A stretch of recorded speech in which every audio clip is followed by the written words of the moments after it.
Bienvenue dans votre émission Autrement dit. C'est une joie et un privilège de vous retrouver pour partager la parole de Dieu. Nous nous retrouvons aujourd'hui avec Bruno et Eddie Michel. J'espère que vous allez bien, messieurs. Nous aurons à considérer la parole de Dieu en profondeur. Nous considérons la fin du texte de l'Apocalypse où il est question de Dieu qui va faire toutes choses nouvelles.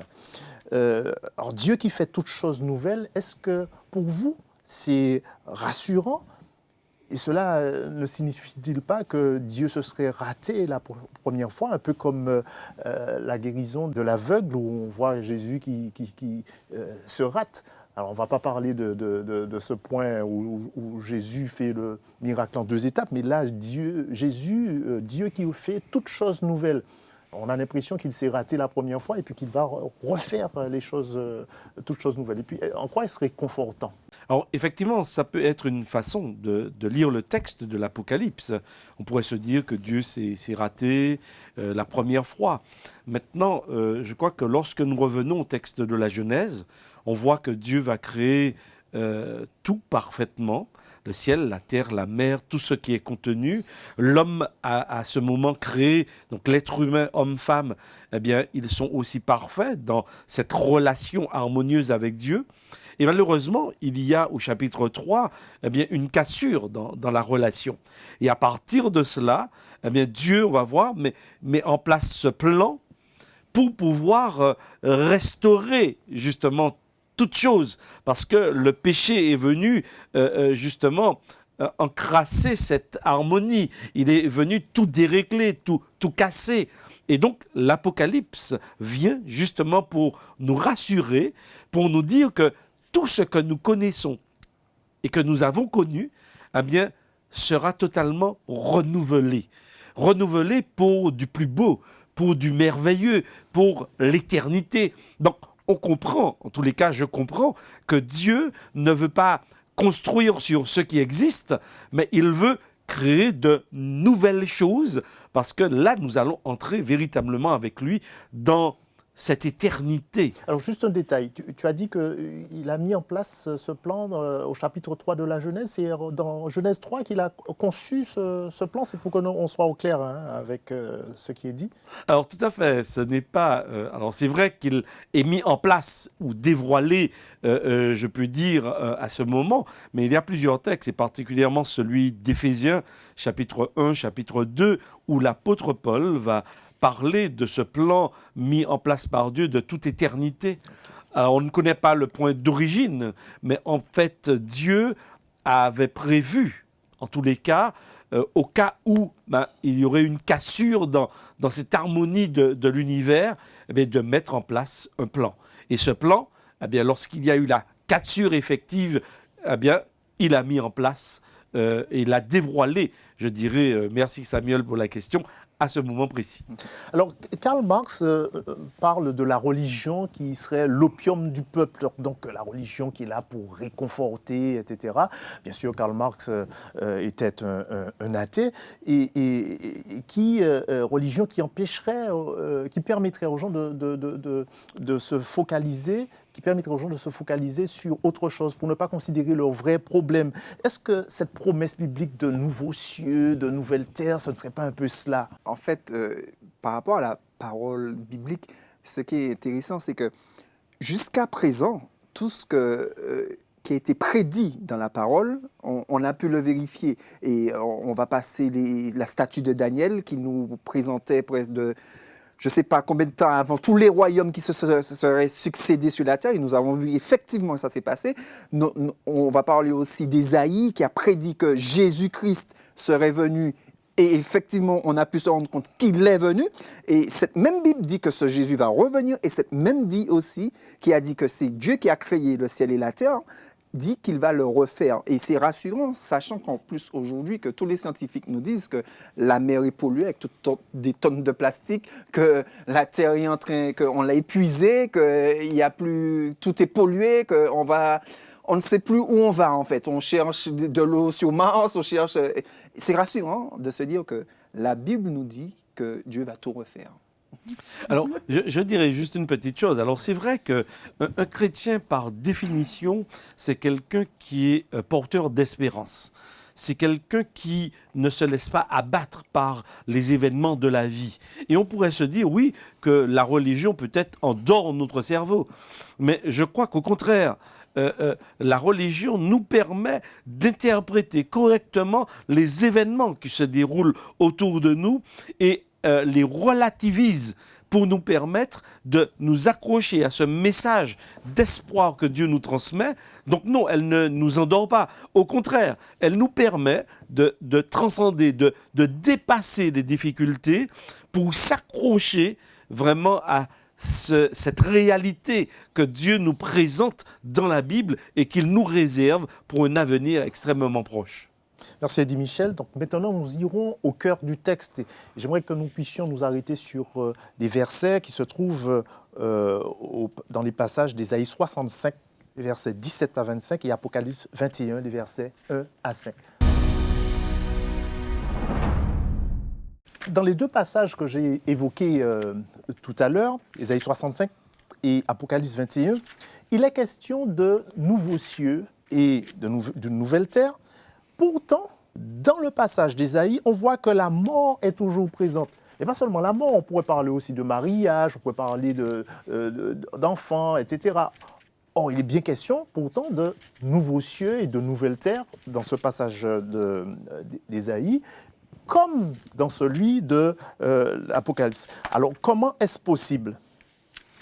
Alors c'est vrai que le passage d'Ésaïe est très intéressant parce que nous sommes aussi à l'époque de la royauté en Israël, Juda, et en quelque part Ésaïe, lorsqu'il parle de ces nouveaux cieux et nouvelles terres, il voit quelque chose de totalement concret par rapport à la Palestine, par rapport au peuple et au royaume d'Israël avec le royaume de Juda. Donc Dieu va recréer à cette période-là. Alors oui, par rapport à ce qu'il était en train de vivre, lui-même Ésaïe, par rapport même aux destructions qu'il annonçait déjà par rapport à la prise justement de la Samarie, par rapport justement à la déchéance de Juda. Alors oui, Dieu est en train de renouveler, c'est-à-dire repartir à zéro. Et donc lorsqu'il parle concrètement à ce peuple d'Israël, c'est quelque chose de concret. Ils vivent sur un espace géographique. Et donc, il envisage justement une durée et une mort beaucoup plus belle. On peut prendre deux ou trois versets, juste deux ou trois justement du passage, puisqu'on est au cœur du texte, pour qui illustre ce que tu dis. Alors, verset 17, « Car je vais créer de nouveaux cieux et une nouvelle terre. On ne se rappellera plus des choses passées, elles ne reviendront plus à l'esprit. » Verset 18, « Réjouissez-vous plutôt et soyez toujours dans l'allégresse à cause de ce que je vais créer. Je vais créer Jérusalem pour l'allégresse et son peuple pour la joie. » Comme Eddy le disait, ce texte d'Ésaïe me rappelle un peu Matthieu 24. Pourquoi ? Parce que dans Matthieu 24, nous voyons que Jésus, il fait un peu la même chose. C'est-à-dire que Jésus mélange un peu le concret, ce que le peuple vit avec la destruction de Jérusalem et avec la fin des temps. Il marie les deux. Et ici, nous voyons qu'en fait, que Ésaïe fait pratiquement la même chose. Il marie le fait que Dieu va recréer de nouveaux cieux et avec ce qu'ils vivent dans le moment présent. Donc, je trouve un parallèle entre... C'était pas conditionnel, ce qui est présenté là. C'est Dieu, il a vraiment fait ça à cette période-là, du temps d'Israël, ou bien c'était une promesse avec des conditions? Oui, par rapport à ce qu'Eddy disait, effectivement, c'était toujours, même pour ce qui est prévu pour nous à la fin, c'est sous condition que nous allons y participer nous-mêmes, en fait, par rapport au choix que nous allons faire maintenant. Alors, c'est vrai qu'il y a vraiment des similitudes, oui. Mais en même temps, on voit que dans Ésaïe, il s'agit vraiment de la notion du peuple d'Israël. Oui. C'est un peuple concret qui habite dans une contrée précise. Et bien sûr, Dieu l'invite à revenir à lui. Dieu l'invite à pouvoir goûter dès à présent du bénéfice de sa grâce, de son amour. Et cela se concrétise justement par une vie plus agréable, l'absence même de souffrance. Ils vont vivre plus longtemps. Plus vieux.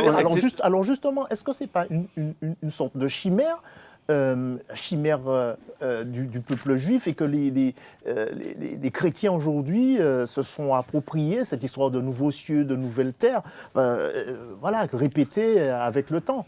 Alors, on aurait pu le dire si c'était les Juifs qui nous l'avaient transmis. La seule chose, c'est que c'est Jésus lui-même qui, dans l'Évangile, selon Jean, au chapitre 14, par exemple, va dire, je reviendrai. Il va parler justement d'habitation. C'est très intéressant.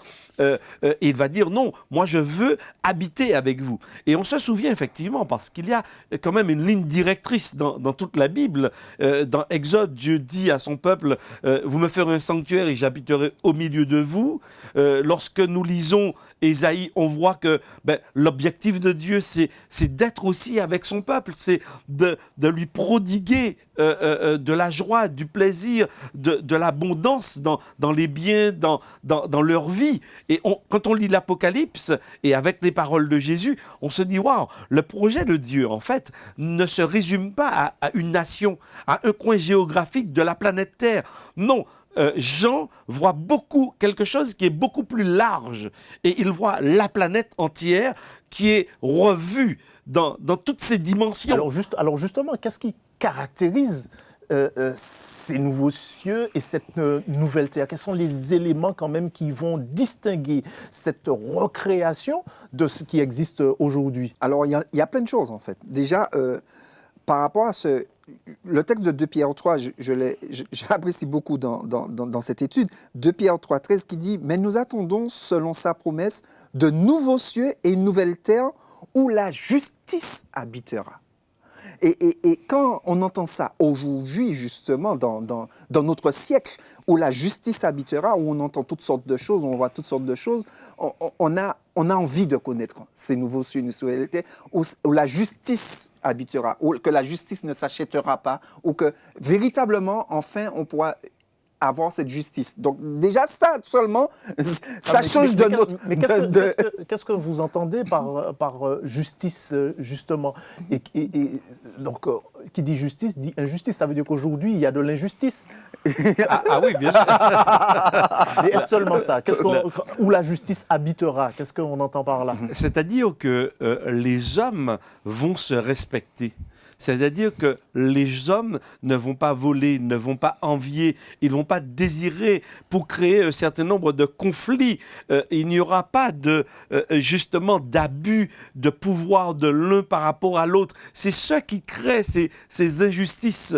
Tandis que dans ce royaume, dans ce nouveau monde, premièrement, c'est vrai qu'il parle de la justice, mais le texte de l'Apocalypse, chapitre 21, nous dit que Dieu habitera parmi nous. Donc le premier élément pour moi, c'est cela. Et dès que Dieu habite en quelque part, la notion de justice aussi se met en place, l'équité, parce que ça va aussi avec la justice et l'amour. Alors justement, excuse-moi de t'interrompre, Dieu habitera. Et il nous a dit que nous le verrons face à face, nous le verrons tel qu'il est, nous verrons sa face. Mais aujourd'hui, enfin, du temps des Hébreux, on allait, le souverain sacrificateur, il entrait dans le sanctuaire pour voir Dieu. Est-ce qu'il faudra aller au temple pour pouvoir rencontrer Dieu et le voir sa face? Comment ça va se passer? Vous avez une idée de cela? La Bible en parle? Alors c'est vrai que Apocalypse 21 nous dit que Dieu lui-même sera avec nous. Maintenant, il faut savoir que le péché a cassé la relation avec Dieu. Et depuis que le péché, en fait, existe sur notre planète avec les êtres humains, eh bien, cette séparation s'est étirée au fur et à mesure du temps. Et donc Jésus est venu, est celui qui nous rapproche, qui réconcilie l'homme avec Dieu. Et donc, effectivement, dans l'Apocalypse, par exemple, chapitre 7, on voit, parlant de cette grande foule, eh bien, elle sera devant Dieu, elle va se prosterner devant Dieu, elle va l'adorer. Le texte nous dit que cette grande foule sera dans son temple, parce qu'effectivement, il est question de trône. Donc, je pense que pour visualiser et pour permettre aux hommes de comprendre, eh bien, il y a peut-être des points d'appui, des points fixes pour nous dire, oui, eh bien, il y a un espace où on vient se prosterner devant Dieu. Même si l'aura de Dieu, la personne de Dieu est partout, mais en même temps, il y a aussi un trône. Mais on est semblable, le texte dit aussi qu'on le verra face à face, on le verra tel qu'il est, mais on dit qu'on sera semblable à lui, on sera des dieux, Bruno. Non, semblable à lui, c'est-à-dire sans péché. À ce moment-là, effectivement, on sera semblable à Dieu sans péché. Parce que c'est comme ça que Dieu a créé Adam et Ève au départ. Semblable à lui. Et le diable... Participant de la nature. Exactement, semblable à lui, c'est-à-dire des êtres sans tache, des êtres purs. Et le diable, justement, a joué de cela pour les faire croire qu'ils n'étaient pas semblables à Dieu et leur faire croire qu'il allait leur permettre de devenir semblables à les dieux. Et là, nous allons devenir semblables à Dieu, c'est-à-dire purs, sans péché, grâce à Dieu, grâce à Jésus, grâce au travail de Jésus. Et effectivement, nous allons pouvoir devenir participants de la nature divine et pouvoir, comme tu le disais, voir Dieu face à face sans être détruit à cause du péché qui demeurait et qui nous sépare de Dieu. D'où la notion de restauration. Tout à fait. Parce qu'il y a une cassure, et il y a du détachement. Ben, pour pouvoir à nouveau contempler Dieu, il faut rétablir les choses dans leur bon droit. Restauration ou recréation? Alors oui, une recréation totale. Parce que l'apôtre Paul, dans 1 Corinthiens chapitre 15, dit clairement que nos corps seront transformés. Oui. Et on n'aura plus les corps mortels que nous avons. Donc, il y aura des corps, mais des corps qui vont ressembler, on va se ressembler certainement à des êtres humains, ouais. Mais la notion de péché ne sera plus. Et il y a un élément, Samuel, juste cet élément dans Apocalypse 21, il n'y aura plus, par rapport à Ésaïe 65, en tous les cas, il n'y aura plus de mort, il n'y aura plus de deuil. Donc c'est très important. On voit que cet élément qui n'est pas présent dans le texte d'Ésaïe est présent dans Apocalypse chapitre 21, parce que là, vraiment, dans Apocalypse 21, on parle de la restauration globale sur toute la planète Terre, et le péché et la mort, Satan et tous ses comparses, eh bien, vont disparaître à tout jamais, et il n'y aura plus aucune trace d'eux. Donc, on va se retrouver, en fait, à l'état premier, c'est-à-dire Genèse chapitre 1, chapitre 2, où il y a cette relation. Sans de serpent dans le jardin. Non, sans le serpent. Il n'y aura plus l'arbre non plus, puisqu'il y aura un choix. Et on a parlé du jugement la dernière fois. Donc, tous ces éléments seront passés. Et là, nous serons à nouveau dans cette harmonie. Alors, j'ai une dernière question sur cette séquence au cœur du texte, sur les critères. Quels sont les prérequis, les critères pour pouvoir voir Dieu? Puisqu'on dit qu'on le verra face à face, etc. Je me rappelle, sauf erreur, que dans l'Ancien Testament, quand les hommes voyaient Dieu, ou certains disaient que je ne peux voir Dieu et rester en vie. Donc il y a ceux qui ont vu et qui ont été éblouis, qui sont même morts. Donc comment là, il y a certainement des critères, il y a certainement des prérequis, des choses qu'on doit faire, en tout cas une situation dans laquelle on doit être pour pouvoir voir Dieu. Je vous invite à lire Apocalypse 22, verset 3, qui est dit « Il n'y aura plus d'anathème. Le trône de Dieu et de l'agneau sera dans la ville, ses serviteurs le serviront et verront sa face, et son nom sera sur leur front. » Voilà le critère. C'est-à-dire que le nom de Dieu, le caractère de Dieu sera inscrit sur nos fronts. Ce qui veut dire que le caractère de Dieu, et c'est là que nous serons semblables à Dieu, encore par rapport à la question de tout à l'heure. Ce caractère-là suppose quoi? L'amour de Dieu. On dit que Dieu est amour, que Dieu... On parlait des fruits de l'esprit. Eh bien, c'est ce qui va nous permettre justement de voir Jésus face à face. C'est que son nom sera inscrit, son caractère, il est parlé de nom, mais il est parlé, en fait, son caractère sera inscrit dans notre être. En fait. Dans les béatitudes, il y a quand même une béatitude qui nous dit quelque chose par rapport à ça, et je voulais qu'on vienne sur ça. Oui, tout à fait. Il y a Matthieu chapitre 5, verset 8, qui parle justement de ceux qui ont le cœur pur. Et c'est très intéressant parce qu'il dit « car ils verront Dieu ». Donc on voit bien que... alors, c'est vrai, mettre ces textes ensemble, il y a celui aussi d'Apocalypse, chapitre 7, où quand on parle de cette grande foule, il est dit que ce sont ceux qui viennent de la grande tribulation. Ils ont lavé leurs robes et les ont blanchis dans le sang de l'agneau. Et on voit bien que ces personnes, alors si on fait référence à Apocalypse 14, eh bien on voit qu'effectivement ils ont leur nom inscrit, Oui. le nom de l'agneau et de Dieu. La pureté du caractère. Oui. Tout à fait, la pureté du caractère. Quand on parle du cœur pur, c'est justement, et à ce moment précis, il y a bien un lien avec 1 Corinthiens chapitre 15, où effectivement le péché sera éradiqué de notre être. Et il y aura un renouvellement de toutes choses. Dieu va nous recréer, et cette fois-ci, et je dirais en fait cette fois-ci, parce qu'il y aura justement un choix de notre part. Nous aurons adhéré véritablement à ce projet de Dieu et donc nous serons participants à cette recréation totale. Eh bien, on verra Dieu parce que le péché ne sera plus.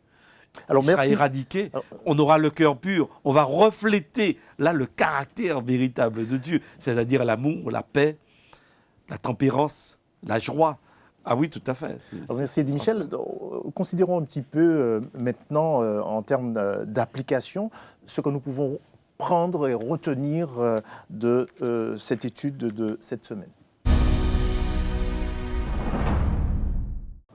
Bruno, tout à l'heure, tu as évoqué le fait d'avoir le nom de Dieu sur son front, justement. Qu'est-ce que cela signifie ? Et surtout, puisqu'on est dans l'application pratique, comment vivre aujourd'hui avec cette perspective ? Qu'est-ce qui doit caractériser nos vies ?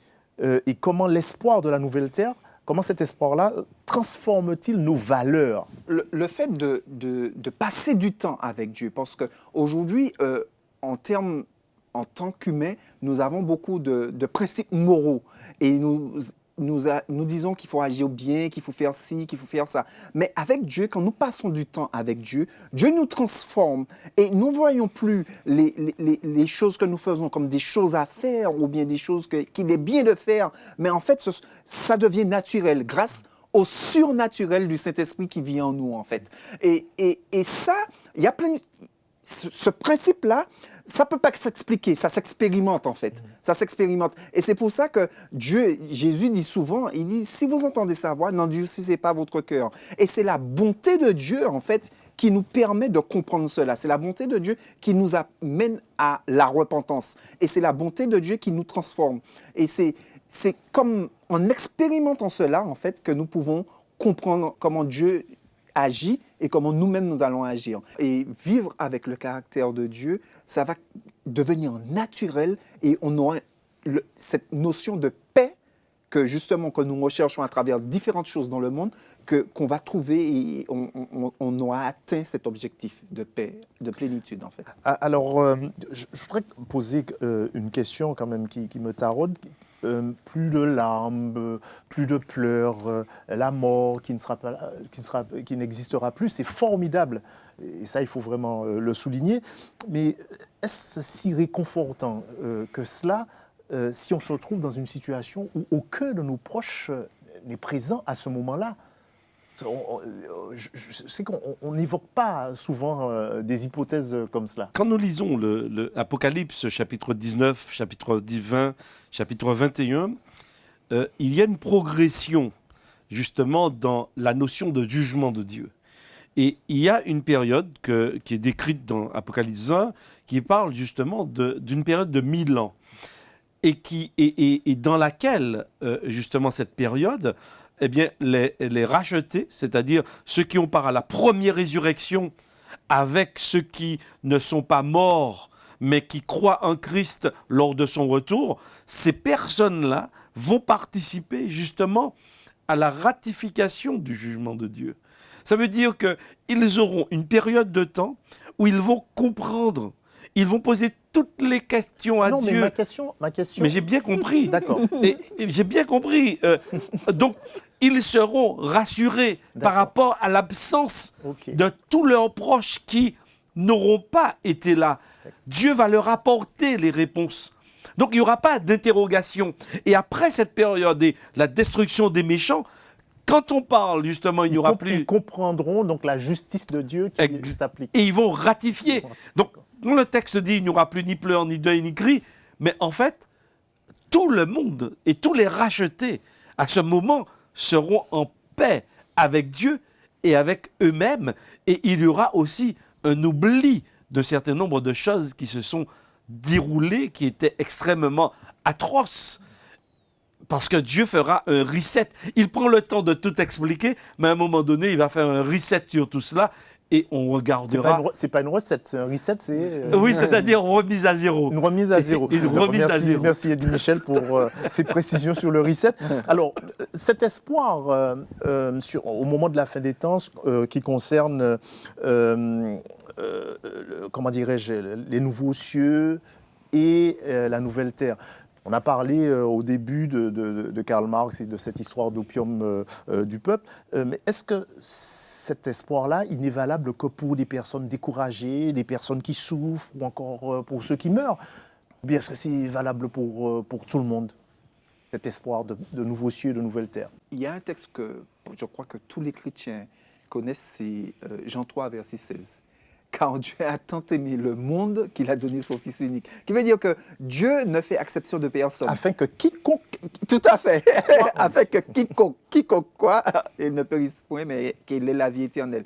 Dieu ne fait exception de personne. Et Dieu, cette invitation, c'est pour tout le monde. Et comme Eddie le disait tout à l'heure, même ceux qui ont fait le choix autre que de choisir Dieu, après, ils vont reconnaître eux-mêmes que ce Dieu était juste et parfait, qu'il leur a donné toutes les opportunités, justement, de pouvoir vivre, mais qu'il a accepté leur choix, en fait.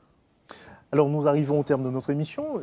Je voudrais vous demander chacun de faire une petite conclusion par rapport à cette étude, parce que c'est un peu le point d'orgue de ce que nous avons vu durant tout ce trimestre, avec cette recréation de Dieu. Et si vous avez quelques mots à dire à nos amis qui nous regardent, ou ce que ça vous a apporté. Alors je dirais tout d'abord que vraiment la Bible est porteuse d'espérance. Espérance par rapport à la mort, par rapport à la souffrance, par rapport à la problématique du mal. Et Dieu nous permet, ici et maintenant, déjà d'y croire. Et quand on fait ce pas vers Dieu, on sent que sa vie est différente. On sent qu'on a de la force pour affronter les coups durs de la vie présente. Et j'inviterai vraiment tous nos amis auditeurs à s'approcher de Dieu, à lui faire confiance, à ne pas baisser les bras. Et ils sentiront la paix, l'amour de Dieu dans leur cœur qui va les réchauffer et leur permettre justement d'avancer et d'attendre ce merveilleux événement qui se réalisera bientôt sous nos yeux, c'est-à-dire le retour glorieux de Jésus, et qui nous permettra d'entrer, tous ceux qui auront cru en lui, d'entrer dans cette éternité de vie avec lui. Je vais partager avec vous un dernier verset que j'apprécie, j'affectionne beaucoup et qui parle de ce retour de Dieu, de Jésus, qui dit dans Matthieu 5 et verset 6, qui dit « Heureux ceux qui ont faim et soif de la justice, car ils seront rassasiés. » Et c'est ce que Dieu nous promet. Et c'est sur ces quelques mots que nous terminons notre émission. Je vous remercie pour la qualité des échanges, pour l'ambiance. Et j'espère que vous, nos amis qui nous regardez, vous avez aimé ce moment. En tout cas, je vous invite à continuer de nous suivre, à liker, à partager nos émissions. Nous nous retrouvons le trimestre prochain avec une étude sur la gestion chrétienne de la vie. C'est une autre thématique et j'espère que vous serez toujours fidèles dans la parole de Dieu pour rechercher des pépites. Une bonne semaine à vous et à la semaine prochaine dans votre émission Autrement dit.